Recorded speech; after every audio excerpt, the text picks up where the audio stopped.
here. So welcome everybody. It's really wonderful to see everybody. I'm saying hello from New York. It's actually the United Nations Assembly Week here, which is usually pretty frantic and gridlocked. And you can definitely feel the energy in the air, but not quite as gridlocked as usual this year. We want to thank Nick Kristof and Sheryl WuDunn for coming. It's just fantastic that you're willing to be here and share your insights from your amazing book, Tightrope. Glad to see so many of our 100 strong, in particular, our former CEO, Carolyn, and Yanti, our CEO. You can fill us in a little bit if you have a moment about what's happening at the UN, which I believe you're here in New York for. It's really an honor to have Nick and Sheryl. I found myself while I was reading this book, actually I was listening to it, but thank you, Jen. But I found myself saying over and over again, yes, yes, because it was incredible how these personal stories and the research that the authors did align amazingly with our mission at Save the Children. And I found it encouraging and inspiring that there were voices, such important voices that were giving such incredible support to the basic important things that our mission is trying to accomplish. So finally, Mark, you're here and you're going to be our moderator. So if you don't mind, take it away. Not at all, Peg. Thanks a million. I assume you can hear me, right? Yes. Yes, good. And want to thank Catherine as well. And I know with the late, great Cokie Roberts, who was a board member of SAVE and done so much work, came up with the idea for 100 Strong. And I'm so excited to be here to listen to Sheryl and Nick and get some questions. I'm going to moderate it only in the sense that if you put the questions in the chat, I'll just call them up. It's totally loose and fun. Yanti, I'm supposed to introduce Jen, but I don't know if you want to say a word or two there at the very beginning. You want to jump in and say anything, or I don't want to put you on the spot. If you don't want to, I can bow ahead. I think you always relish putting me on the spot, but I just want to say thank you to Nick and Sheryl. I'm also such a big fan of your work, and reading the book, like Peg, I was going like, yes, yes, yes. And oh, why don't we always tell the stories in this way to bring out what we want to say about kids and the work that we do? So thank you. It's fantastic to feel that you are with us in this fight for kids here in the United States, as well as for kids and girls in particular all around the world. So thank you for that. And I'm really looking forward to it. And I really don't want to waste any minutes from this panel other than that. Thanks a million, Yanti. Great for you to join. We've got Nick is in Oregon. Sheryl is in Boston. Jennifer Garner is in California. We've got the whole country covered. As you all know, Jen has been an artist ambassador for Save the Children for, I don't know, 13, 14 years. I've lost track. She's on the board. She's a member of 100 Strong. She's visited our programs with Nick and part of A Path Appears. And as Peg mentioned, narrated this recent book, which, as you know, Nick and Sheryl, everybody on this call has read the book, got the book. Let me just read this little thing that Nick put about Jen. I met Jen years ago while filming the documentary A Path Appears. I was deeply impressed by her passion for early childhood interventions and her smart advocacy for Save the Children. That about summarizes that she's, I think, the best advocate for young kids in the country. Been all over the country, West Virginia, Washington State with a number of you, South Carolina. I was at Dulles Airport making sure kids are taken care of coming in from Afghanistan just a couple of weeks ago. Been on Capitol Hill and in state legislatures. Jennifer, you're up. Thank you for doing this. Of course. Nick and Sheryl, it's so good to see both of you. Thank you all for being here. It's so great to see the 100 Strong, all my buddies. And Carolyn, we're always happy to have you here. Betsy, who runs our programs. And anyway, I'm happy that you guys are here. Filming A Path Appears was, well, I've just been a fan of Nick and Sheryl's for a long time. I remember reading Half the Sky and about how we just empower a little bit and help them, if we just empower women a little bit and help them unlock their potential, that it would just change the world. And it comes up again and again and again in my life or in visits where I see people I see families struggling, and I see women just abiding and just waiting for that opportunity to just tuck a little bit of money away and just get a little bit of assurance that they will have food in their homes, that they'll have a roof over their heads. And I was so moved that when a path appears, and we were really, I was able to be involved. I jumped at the chance. When we were shooting this, Nick, do you remember?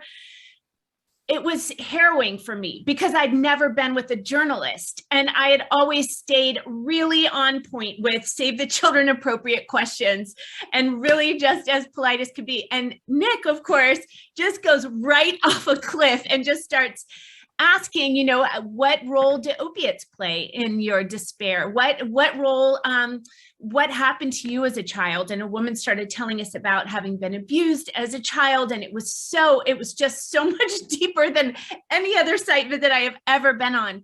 But one thing, Nick, that we heard that I'll never forget is we were at a church. We were there because they had food bank that had been delivered there. And this church it was just this tiny little town outside of Huntington, West Virginia.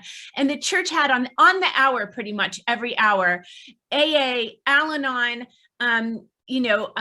Narcotics Anonymous, Alcoholics, and like just people just trying to get through the day, just trying to make it through a day where the entire town had been ravaged by heroin, by opium, by pills, by all kinds of things.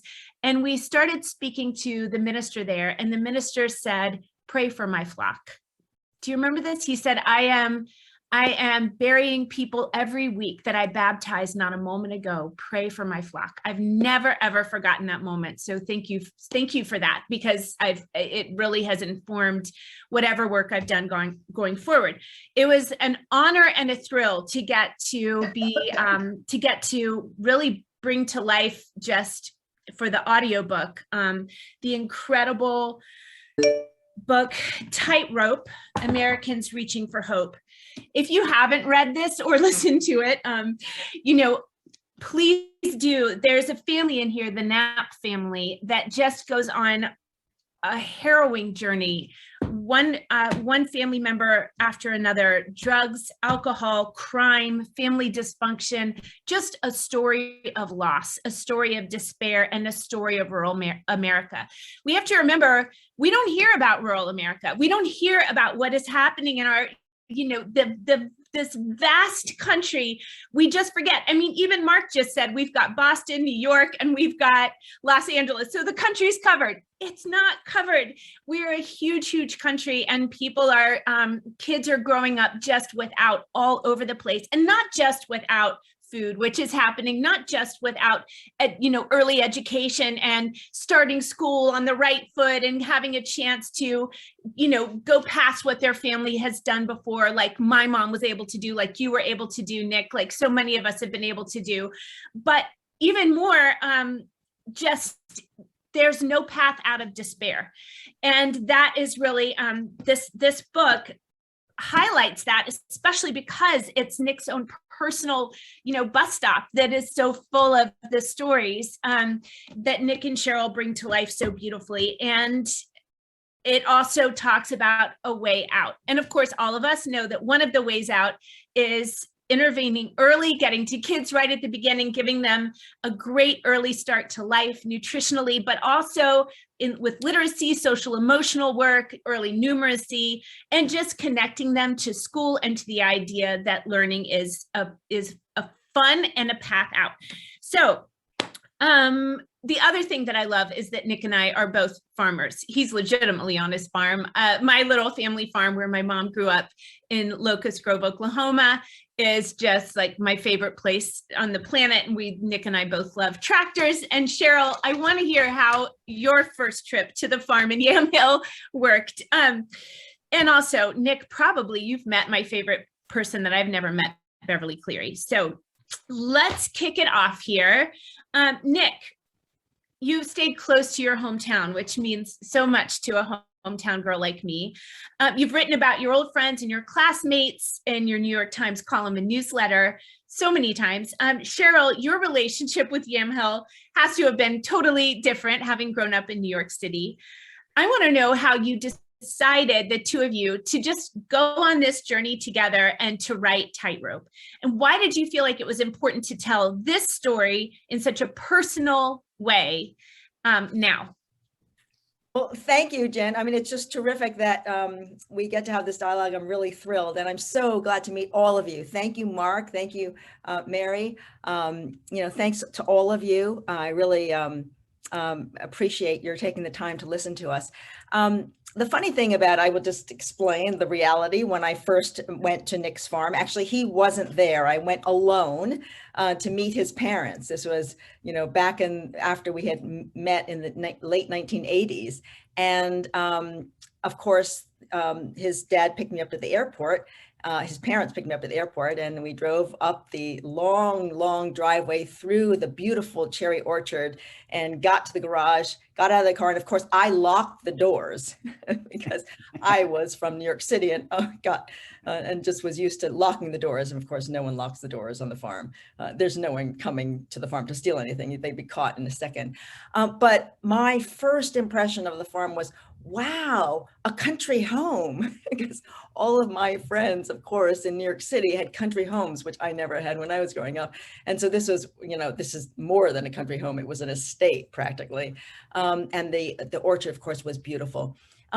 Over the years, so you ask about, how is it that we came to write Tightrope? And so much of it had to do with the fact that we had been foreign correspondents abroad in China and in Japan, but also covering so many elements of society, including poverty in Asia, throughout Southeast Asia. Also, China was still filled with lots of impoverished areas.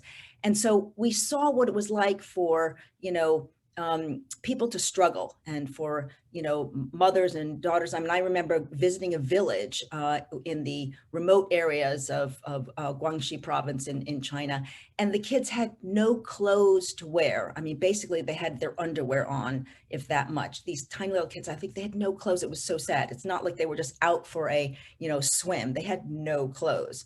And so, we would come back to Yamhill every summer, and we would, not only spend time with family, but, talk to some of Nick's friends.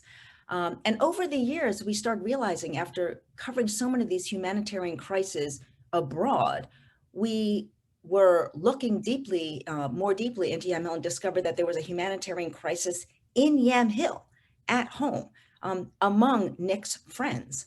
I mean, that's what was the very scary part. Nick had known, and he'll talk much more about this, but that some of his friends had passed away early. Whereas in my high school, growing up in New York City, there was, no one had passed away. If there was one, it was from cancer, something that you can't control. But his friends were passing away from drugs, from, alcohol, from accidents related to drugs or alcohol, basically deaths of despair, which is a characterization by two Princeton economists, Ann Case and Angus Deaton, who they went through census data, and they actually determined that one of the most striking things about longevity in the US is that everybody is living longer, except for one segment of the society. And that was basically middle-aged white men and women, mostly in rural areas. Their death rates were actually rising. Their lifespans were shortening. So that pretty much confirmed what we were seeing in Yamhill. I mean, at first we had thought that Yamhill was an anomaly, that, where we live was just kind of a very, very poor area, which it was, but that nowhere else had this phenomenon. But, nationally, and also as we traveled throughout the country, we saw that it was indeed the case. I would just add, again, first of all, thank you to all of you for your work and your support of my old neighbors and people like them. And I must say, looking around, this Zoom, that if we were writing Half the Sky now, I think we'd say women hold up not half the sky, but about 95% of the sky. So thank you for all of that. And as Sheryl said, I come back from reporting in South Sudan or Darfur or Myanmar, and I saw this humanitarian crisis unfolding at home about people I deeply cared about, and it felt that wasn't getting adequate attention. I spent a lot of time in Afghanistan and Iraq, and that was an important story that deserved more attention. But at the end of the day, every 2 weeks, we lose more Americans from drugs, alcohol, and suicide, these deaths of despair, than died in 20 years of war in Afghanistan and Iraq.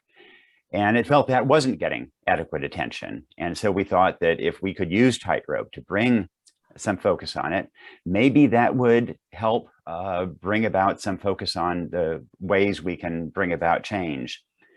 Jen mentioned the Knapp family, and they've been particularly in my mind. They were the kids who got on the school bus right after me every morning. Farland Knapp, the oldest, was in my class. He was a smart kid. He could fix carburetors when I never could, when my car was broken. And his family represented upward mobility in a different age. The family had bought their own home. His dad had a job laying sewer pipe, a union job. And then for Farland's generation, for my generation, that all collapsed. Farland lost his job, self-medicated, and died of liver failure from drug and alcohol abuse. His younger brother, Zealand, then died in a house fire when he was passed out drunk. His brother, Nathan, blew himself up cooking meth. Their sister, Regina, died of hepatitis from IV drug use. And their baby brother, Keelan, died in the beginning of the pandemic. He lost his job and he died of an overdose. And their mom is still alive in her 80s. And to watch this family and so many more others struggle and suffer enormously, but also, frankly, inflict suffering on others. They committed crimes. And to see the social fabric become unraveled in a community that I love and care about, and to know that there are policy solutions, there are ways to amend this, that's what drove us to write Tightrope. Nick and Sheryl, thanks so much. I mean, when I hear those stories and the issues that SAVE is dealing with in rural America all over, again, Betsy, who's run the programs, Christy, who runs the advocacy work and the political work that SAVE does through SCAN, Jen Roberti from a marketing perspective are all on this call. But so almost depressing to hear all those examples, but I think your book is very hopeful, right? And I just tell us a little bit, you two, if you would, what do you see as hope? And I know in the book you talk about solutions. Can you talk us through that? What could we, the folks on this call, start thinking about? What is SAVE doing that you think is good? What should we be doing that we're not doing? Well, I would say, first of all, that SAVE really is a solution. I mean, the what you guys do, I mean, you're just the model for what needs to be done across the country in every village. I mean, in every town. Oregon doesn't have, I think you mentioned SAVE is not in Oregon. It also doesn't have many alternatives doing that. I mean, it's the whole apparatus. And I think that you already, because you're mixing SAVE with SCAN, it's just a brilliant idea, because you need, it's almost like the wraparound service to, get, policy to change. But, on the ground, you also need the wraparound service. It's not just the Head Start. We were just the other day with someone named Ethan, who is also in the book. He has fathered 5 children. All of them were taken away from him. He lives about, maybe a mile and a half or 2 from where we are on the farm in Yam Hill. And so he's not employed, but he was trying to get his youngest daughter back, Lily. And so they tried for a year. Nick actually wrote a letter to the authorities to explain, this, he's had some problems in the past, Ethan, but he really, cares a lot about this daughter, and this may be something that would help bring him back. He got the daughter back, which is terrific. And so they put her, she's 3, they put her through a summer program, which was great. But Ethan doesn't have a driver's license. He got it taken away from him, and he has not been able to get his act together to, get his driver's license back, which means he isn't working still. His 82-year-old grandmother still actually works. And she also, still actually drives. So she drove Lily to the program. And we were saying, why don't you put her in a preschool? She's 3, she could get into a Head Start or something like that, or a preschool. And he goes, oh, well, I don't think we can get her. I don't think we could take her. I mean, it's like, every day, I don't think we could get her, to the preschool in time. And it was just the logistics of him, that just was already the hurdle that he didn't find that he could overcome. And so, I worry that no matter how hard he tries, Lily is not going to get the best education or the early start that she should. Mind you, I went to ask, what kind of books you are showing her, you are reading to her. I wanted to make sure that they had books in the house. And we went through the house. There's no books anywhere except in her room. There's a little pile. And so I picked up a book and I asked Lily, do you like this book? And she said, no. And I picked up another, do you like this book? And she said, no. And I was getting really worried that she already had this aversion to books. And then I picked up another one. She said, do you like this one? She says, no. And I picked up the 4th one. And finally she said, yes. And it was The Little Engine That Could. So I was really heartened. And I've sent her a box of Dr. Seuss books. But I'm really hoping that, there is a beginning there, but, they're right at that stage where, you guys know exactly what to do. I would add, I'm glad you asked about hope, because I think that too often in this country, we sort of tune out and we think, oh, it's terrible what's happening in these communities, but, there's not much we can do. And I think that's completely wrong. And there is nothing more hopeful and exhilarating and exciting than seeing somebody break that cycle of poverty that is no longer transmitted to the next generation. See a kid who's been in a troubled background who manages to thrive in school and in ways that serve the community. So that's there is lots of hope here, and we know what works. 20 years ago, we didn't have a good sense of how to make a difference. Now there have been randomized controlled trials. We know what gets bang for the buck, how you change these lives. And, and that's why I'm on this call, because I've seen SAVE make that difference in lives. I think that if SAVE had been here when the NAPs were growing up, look, there's no silver bullet. Some of them might still have ended up self-medicating, struggling, dying, but it would have made a difference for some. And we as a society spent so much money incarcerating the NAPs. If we had spent that supporting them, especially in early childhood, it would have been transformative for them and for the community. And, some combination of direct services and policy support through the political process is how we will save the kids and grandkids of the NAPs today. Nick, to that question, Sue is on the here. Sue Mirza is on here. She and I have spoken a little bit about that. So do you want to ask that conversation we had about political involvement? Do you want to jump in here? Sure. Thanks, Mark. And Sure. Thanks, Nicholas and Sheryl, for being here. Your book is just a shocking smack in the face.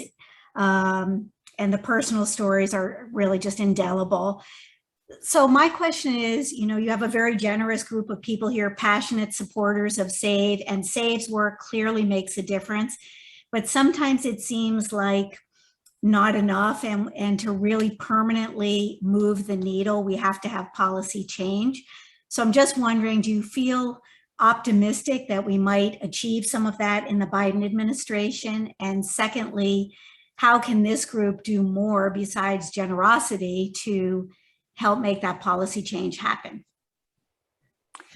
So I'm a great believer in direct services, but when we built the interstate highway system, we didn't do it through philanthropy and volunteers, everybody taking their 10 square feet to build an interstate highway. We knew that had to come at a federal level. And when you have so many kids falling through the cracks across the country, then ultimately that is going to take a policy decision by the US to make sure that kids get support in early childhood, that they emerge from school literate and numerate, and that will benefit them and it will benefit the country.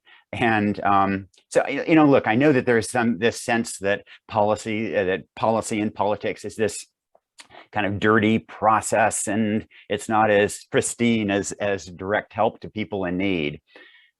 But it's also how one scales up a transformation. In the New Deal, my community was transformed by things like rural electrification, the GI Bill of Rights. By my old high school was built in 1935 for $27,000, still generating return today, and that was because of policy. So I think SCAN is a way of leveraging the evidence on what works, and in a way that will enable it to reach an awful lot more people. And I've been this question about sort of engaging in politics. It's obviously one that is near and dear to my heart, because I've been I suppose doing the journalist equivalent of direct services, and now I am thinking about doing something in a much broader political way, because I think that is how you scale up the kind of transformation that the country needs, and help not just families here and there, but help kids across the country overall. So I tip my hat off to SAVE's engagement in that political process. And do you think, Nick, Sheryl, to that, just to follow up Sue's question, what should the folks on this call do? I mean, is it, and maybe Jennifer, you want to jump in here, because I know you've had experience doing the advocacy work. I mean, you really think that works, Nick and Sheryl, and have you seen that work, Jen? I've definitely seen that works. And, they're not people who are calling up their members of Congress and saying, we're against healthcare for kids, or we're against supporting early childhood programs. It's just that children don't vote, and often the families of at-risk children don't vote either. And so that's why, as a country, we have healthcare for the elderly, and we don't have universal healthcare for little kids. And so I think that requires all of us to step in and reach out to our members of Congress and to our states, and push them on this. And one of the most far-reaching measures right now is what the U.S. calls the child tax credit. Other countries call them child benefits or child allowances. It would probably reduce American child poverty by about half, and its fate will be determined this fall. It would be hugely transformational for this country, and boy, it can use some advocates right now in Washington. I think one of the things that, if you look at other successful campaigns, lobbying campaigns, they all tend to be corporate. It still amazes me that the energy industry, ExxonMobil, can still, look, we all depend upon fossil fuels still. There's just no way we can just abandon that. But that the fact that they still have subsidies is pretty remarkable, given that we are trying to shift. And the subsidies, if they get them, they should be attached to, building a renewables portfolio, which, I think just has taken too long for the majors to really, accomplish that, makes us all very suspicious of them. But if you take a look at what they've done, they're very successful. And it does take big bucks, which is really hard to imagine. You can't just do this, with philanthropy. So it does need to, come from, the government as well. But I do think it has to be a concerted national coalition effort that will be systematic in the way it approaches this as a business. And I think, Save, you're the biggest name in this area, and you've done just incredible work. We have to get so many other organizations to help, on board as well. Jen, I don't know if you want to jump in. I think what you've done over the last, dozen years is, the conversations, Jen, that you had with, folks from the Obama administration, whatever, 12 years ago, and pushing this issue has made an impact, right? And you see it with your relationship with Governor Manchin and his understanding of what SAVE's programs are when he was governor, and now as a U.S. Senator, right? Well, I would say that one of the things that I love about SAVE is that we have two things going on, or we have a lot of things going on, but where we have the starfish model, where every kid that we help is a child that we help. And it matters to them, and it matters to their families, and it matters to their communities. And we have the numbers to prove it. And we also have the soft results that I love just as much, that the parents move less, fight less, report that they enjoy parenting more, report that they are happier, they're more engaged in the rest of their lives. Those results mean everything. But then we take the actual solid numbers as well as the anecdotal stories, and we go and use them as proof of concept and as just proof in advocacy work that that investing in this way is the smartest way to spend public dollars, private dollars, whatever it is smart and it's necessary. And Nick and Sheryl do an amazing job of illustrating what we've been out there trying to do. And I'm preaching to the choir. Everyone here is working on this same mission, and we all feel the energy and the optimism that comes with just giving a child a tiny little bit of help. Because I don't know where we were, Mark, but remember that the woman who said every child is born with the same incredible potential. Every child is born with this, an endless possibilities for their future. It's the day they leave the hospital that they're screwed. Yeah. You can steal that, Nick. Go ahead. Catherine, I know you and I have talked a little bit about this issue. Did you want to jump in, Catherine Oppenheimer? Yeah, Put you on sure. the spot. Yeah, why not? Thanks, Mark. Sure. I just want to thank Nicholas and Sheryl so much. I mean, I think the personal entry into this of stories, it just reminded me, like, proximity is so important, because when you get to know someone and you feel who they are and you hear about them, it changes this perspective. And it changed my perspective. And you realize, the water you're swimming in, and you say, like, well, what water, right? And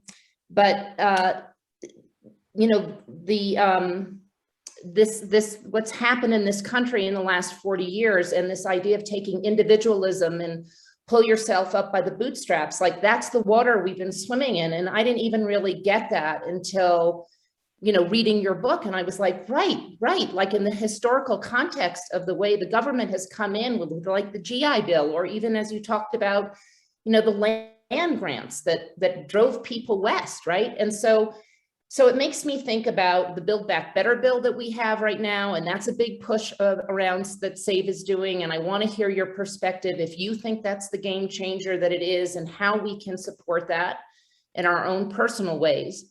And then I also wanted to ask you about, this pandemic that's happened, right? And how that may have shifted your thinking. With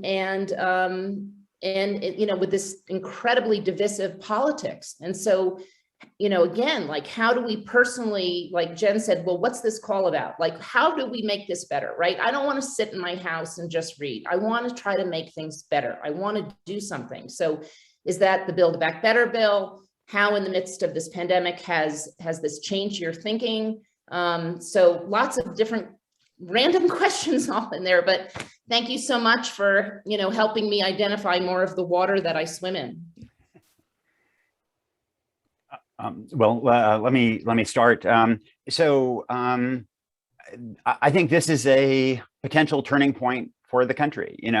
Just about every other industrialized country can support child allowances. It can support high quality pre-K around the country. It can support home visiting programs, early childhood programs. And somehow, what is arguably the richest country in history of the world can afford aircraft carriers all over, but we say we haven't been able to support this. And now we have a fighting chance at adopting some of these programs on a broad scale. But that is going to be determined in the next couple of months. And I think the $3.5 trillion bill is going to be cut to enable it to pass. There is going to be a big fight about what gets cut. At-risk kids they don't have lobbyists. They have SCAN. I mean, the closest they have is SAVE. And so it becomes really important for all of us to support them and make sure that at this inflection point, the US goes in the right direction. And in terms of the pandemic, it just broke my heart what happened, because I had so many friends who were so fragile, and they, one good friend had been clean for 4 years. And he then, during the pandemic, he no longer had to submit urine tests, because, and so there was no accountability if he used drugs. And he also didn't have in-person support groups. So there was no support like that. So he relapsed. He became homeless. When he and his girlfriend were high, their baby found their stash of meth and ingested it and had to be hospitalized. And, and we worked so hard with his mom to try to get them back and try to get them treated. And that just happened to so many families around here. One of my oldest neighbors died during the pandemic while homeless in the streets. I mentioned Keelan Knapp. And then kids weren't able to go to school. And there's so many kids around here who, they don't have internet access at home. They don't have cell phone service. How were they possibly supposed to study? And so the pandemic in so many ways made the problems of marginalized kids worse. And I wish that it had gotten more attention around the country. It should have been a way to highlight these broad needs and disparities and the importance of investing in at-risk kids. Yeah, well, I hope that the pandemic, actually, we can use the pandemic in the way that you use a crisis to actually bring about the change. I hope that it becomes a lasting impact, that people realize that the disparities and the essential workers really need a lot more attention and support than we actually think.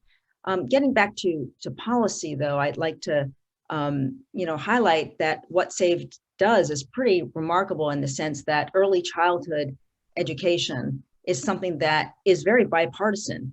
One of the things that we focused on, one of the programs, that we focused on was in actually, Jen, your home state, Oklahoma. And, there's a program that does help the actual mothers, but the purpose of it is not just to help mothers leave their addiction and get new jobs and get trained and all that, but also to provide a safety net for their kids. It's basically 2 generation. That's the model. They know they have to help the next generation.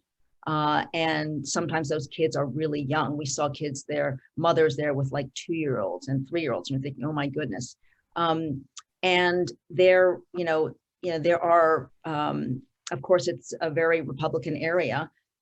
They do very well in early childhood education. And so early childhood education isn't not a partisan, it's a very bipartisan, endeavor. And so I just wonder, how one can harness that fact, that phenomenon, to actually bring about more agreement to keep, like the money for at-risk kids in the bill.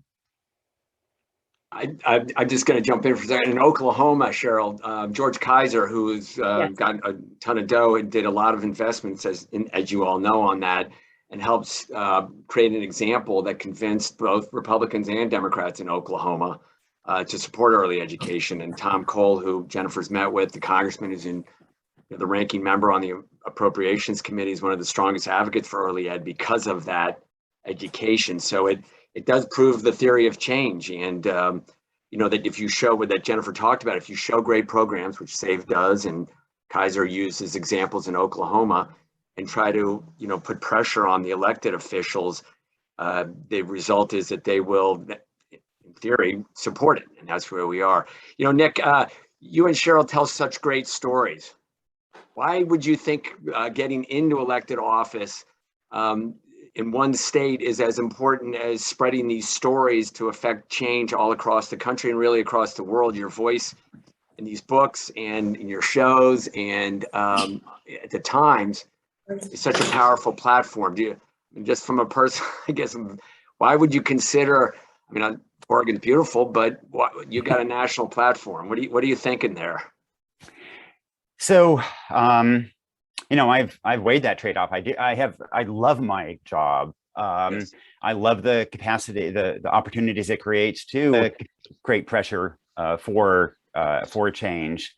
But Mark, it has been so frustrating to be jumping up and down over the last 4 years about kids missing opportunities, about lack of treatment for addiction, and to see things here in Oregon get worse, to see things during the pandemic nationally get worse. 93,000 Americans died of overdoses last year.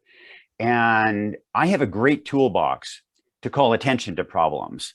But at some point, as these problems get worse, you just feel that you want to, you know, what's needed isn't to highlight these problems anymore, it's to try to start fixing them. And so that's what I've been wrestling with. And, you know, a few weeks ago, the 15-year-old daughter of a neighbor died after taking fake OxyContin pills. 15-year-old girl. And it's things like that that just make me ready to give up a job I love, to try to turn Oregon into a model of how the country can actually address some of these problems. And, you know, I would— Phantoms all day today. Oh, sorry, keep going, Nick. You know, I really value my bully pulpit, and I will continue to write and use social media to advocate for kids and to press for change. But and I should also say that, you know, if elected, I'm going to be on the phone with you trying to reel in Save and get Save ever more involved in Oregon. And you guys have a model that I deeply believe in, and we need it all over the country. And so that's why I'm, you know, wrestling with this completely crazy idea as I watch a state that I love go completely off track. Christy Gleason is in charge of SCAN, Sheryl and Nick, you know, Save the Children Action Network. Christy, tell us what's going on.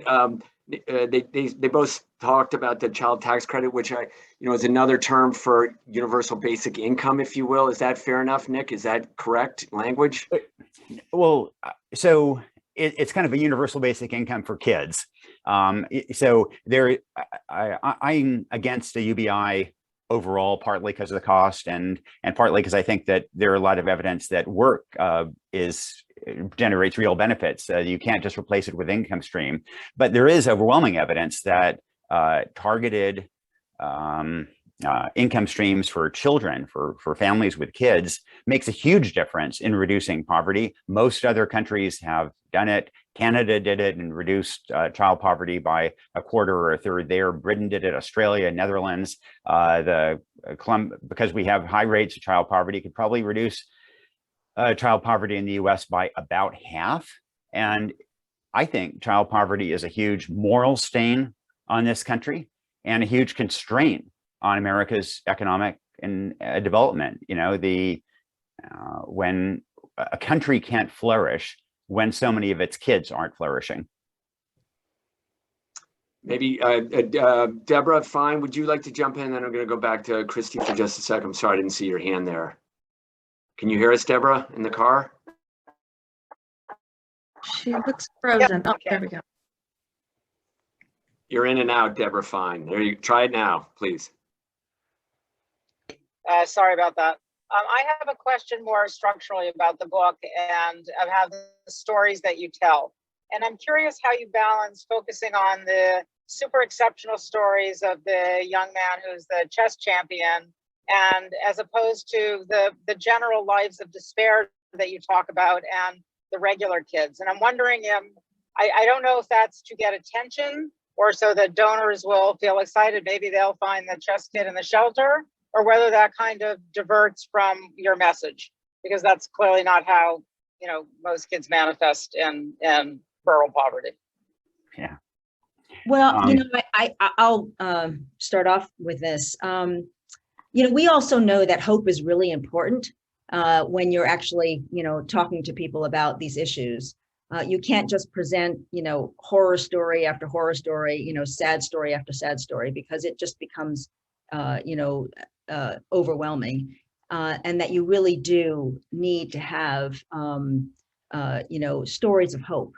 And so we thought that that was a real story of hope, you know, to give readers the sense that, wait, this is solvable, because, you know, there are times when it really does work, when there are daily miracles that actually happen, you know, despite all of the pain and suffering that still exists. And so that was the basic reason for us trying to also give readers the idea that there are solutions. And in fact, one of the more interesting things that we discovered is that for many of these problems, we found so many different solutions that people had gone on their own to develop through their own nonprofits, through their own you know, resources, and they were just very local. And some of these were brilliant, and they should be scaled. Yeah, I would add, so the story that Deb mentions is about the third grade chess champion in New York who he won the state championship when he was homeless, living in a shelter. And and it was, you know, utterly inspiring. I've since followed him. He then became a chess master. Now we just became international master. He's headed to be a grandmaster. He's an extraordinary kid. But one of the points we were trying to make was to address this personal responsibility narrative that is all about lifting yourself up by the bootstraps. And, you know, here's an extraordinary kid with tremendous talent, but he was able to succeed only because his school had a chess program, because it was willing to waive the fees to enter the chess program, because he had extraordinarily dedicated parents who were willing to make sure that he got to these tournaments. And so often, I think, as a country, we kind of wag our fingers at people and say, lift yourselves up by the bootstraps, you know, but they don't have any boots. And it does take this context. I'm sure some of you read Tara Westover's book, Educated, or J.D. Vance's book, Hillbilly Elegy. And, you know, they have extraordinary stories of overcoming obstacles, but those happened in the context of support and interventions. J.D. Vance's grandmother, Tara Westover, there were some folks in the Mormon church who were enormously supportive for her, and both incredibly talented people. But, you know, talent is universal, but opportunity is not. And we have to do more to provide that support for kids who are not getting it. Of that line. What is it again? Talent is universal, but opportunity isn't? Right. Exactly. Talent is universal, but opportunity is not. I just think it's a axiom of our age. You know, Anna asked a question earlier, Sheryl and Nick, about some of the folks in the book and some of their stories. I think you've touched a little on that, you know, kind of updating their stories. I don't know if there's one or two more you want to do, or you want to update on, or do you think we covered that one? I also say that there was a suggestion, I think, from Peg to distribute your book to every member of Congress, which I think is a great idea. Is there an update on any of the folks in the book that you want to share with us, just briefly? Or are we all set? Yeah, we mentioned Ethan and Drew and yes. Yeah, and Keelan. Yeah, sorry, go ahead, Nick. The friend I mentioned who was had struggled and whose child had ingested meth, that is my friend Drew Goff, who is at the end of the book. And Drew was supposed to be an example of hope and strength, and he had been clean for 4 years. And in the book, he is that emblem of hope. And then during the pandemic, he relapsed. And you know, for addiction, relapse happens. It's part of the process. And it is, again, just a reminder that we need to be vigilant. We need to support these kids. We need to be there for them. And that there are going to be setbacks, and we've got to do what we can for them. But it's another reminder, Joe, that, helping kids when they're really young, even those who are born with drugs in their system, they really can be changed at an early age. We talk about one of the little kids, in the book, who was born with drugs in his system, and then his uncle and his aunt took care of him, and they found a preschool, Circle K, that was able to that specialized in really traumatized kids with lots of ACEs, and turned him around within a year. I mean, it was just remarkable, and now he looks like an ordinary kid. You wouldn't, I mean, and that's a lot to say, that he looks like an ordinary kid, because before that they said that he acted out. I mean, he was just impossible to deal with, and they were so worried that the drugs were just going to ruin his health and everything. But he's totally healthy now. So I totally endorse what SAVE is doing, is just focusing on kids when they're young. Peg, I don't know if you had a question or jumping in there.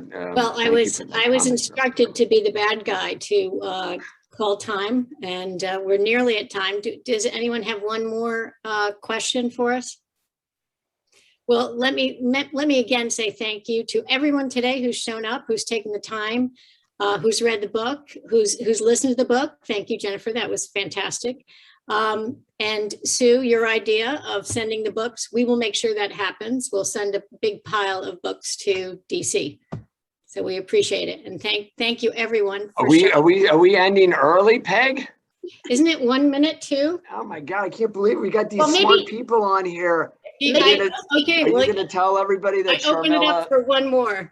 Well, maybe Sharmila Sani said Nick should run for governor, and he hopes that she wins, and comments about making Oregon a model state for the rest of the country. You don't want to leave them. Take it away, Nick. Tell us what you're going to do in Oregon. We'd love to hear. I don't want to put on the spot. So,